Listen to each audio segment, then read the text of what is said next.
광복 75주년입니다. 경축하고 국력을 모아야 하는 이날, 정치권은 과거사 논쟁으로 시끄럽고 광화문에 수많은 군중이 모여 현 정권 규탄 집회를 가졌습니다. 대한민국이 나아가야 할 미래를 다시 생각해 봅니다.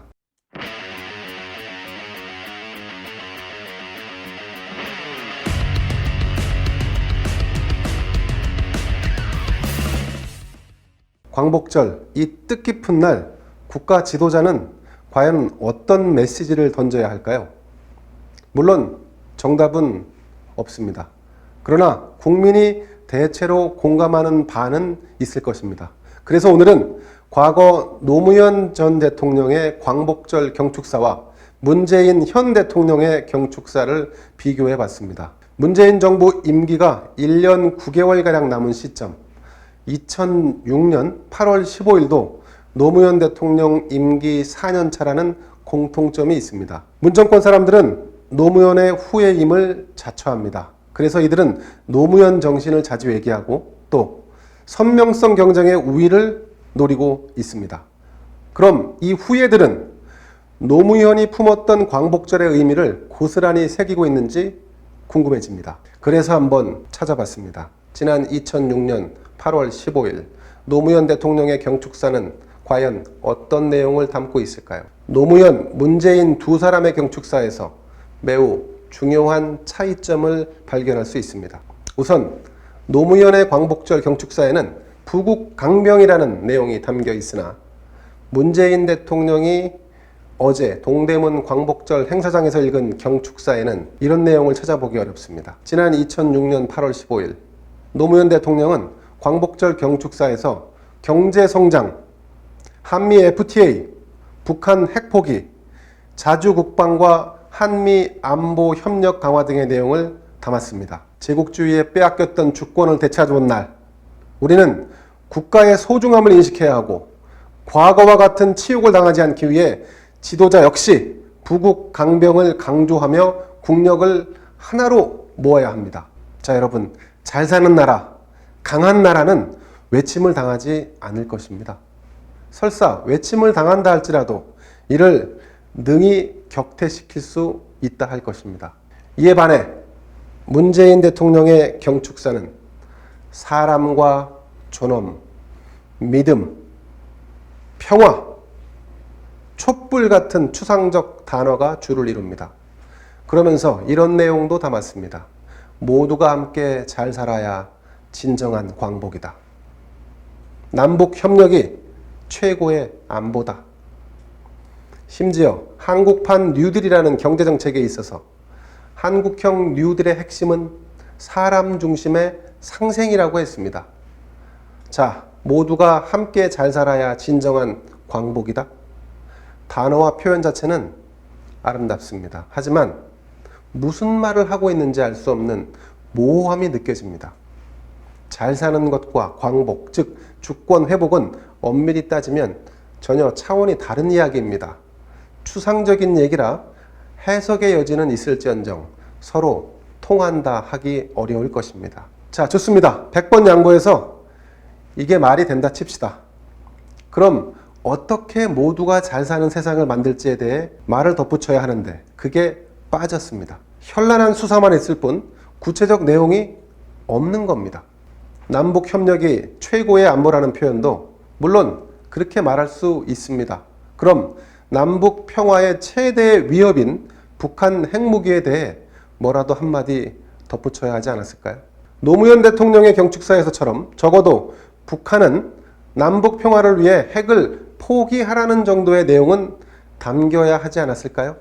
문재인의 경축사를 쓴 사람은 문학에 능할지는 모르겠으나 현실 정치와 국정 운영에 관한 구체안의 필요성을 인식하지 못한 걸까요?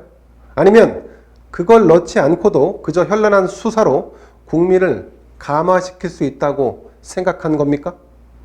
자, 이 경축사가 청와대 참모진이 모여 논의한 결과인가요?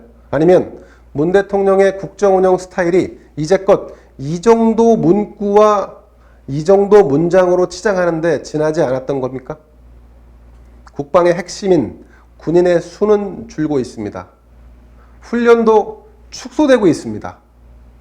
안보를 다루는 국정원은 통일부와 헛갈릴 정도로 그 역할이 모호한 상황입니다. 든든한 우군인 미국과 일본의 동맹도 예전 같지 않습니다. 나라를 지키려면 튼튼한 국방과 안보력이 필요할진데 현 정권은 역대 가장 나약한 국방력과 안보 능력을 갖고 있는 것은 아닌지 의심이 됩니다. 대한민국은 갈등이 증폭되고 있습니다.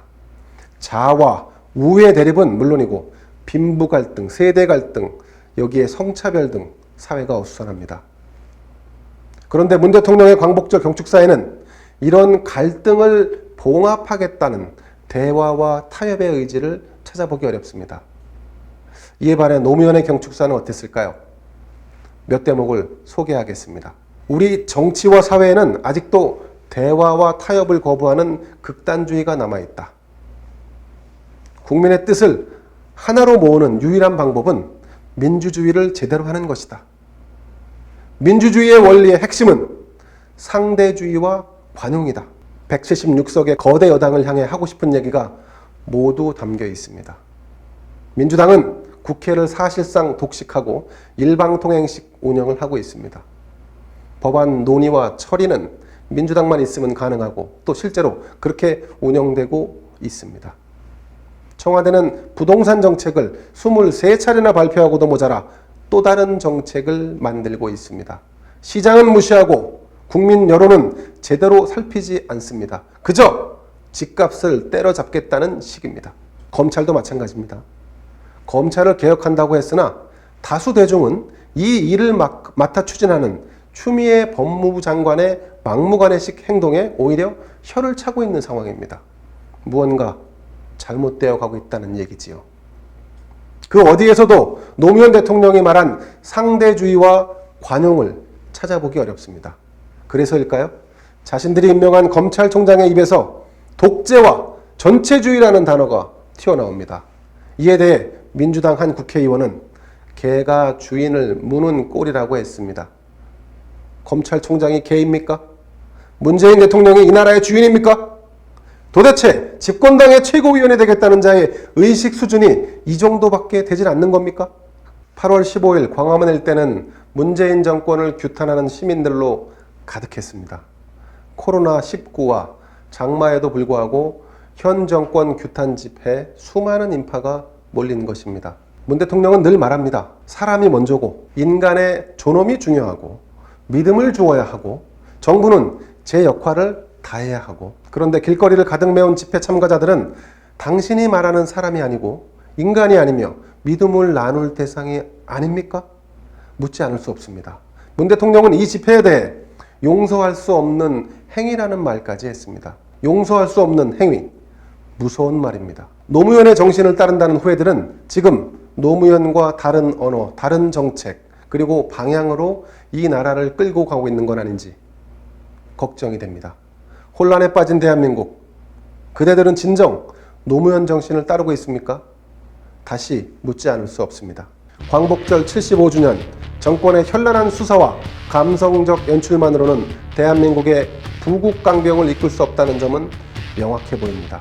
김대현의 시시비비, 오늘은 광복절 경축사를 통해 본 노무현과 문재인의 간극이었습니다. 감사합니다.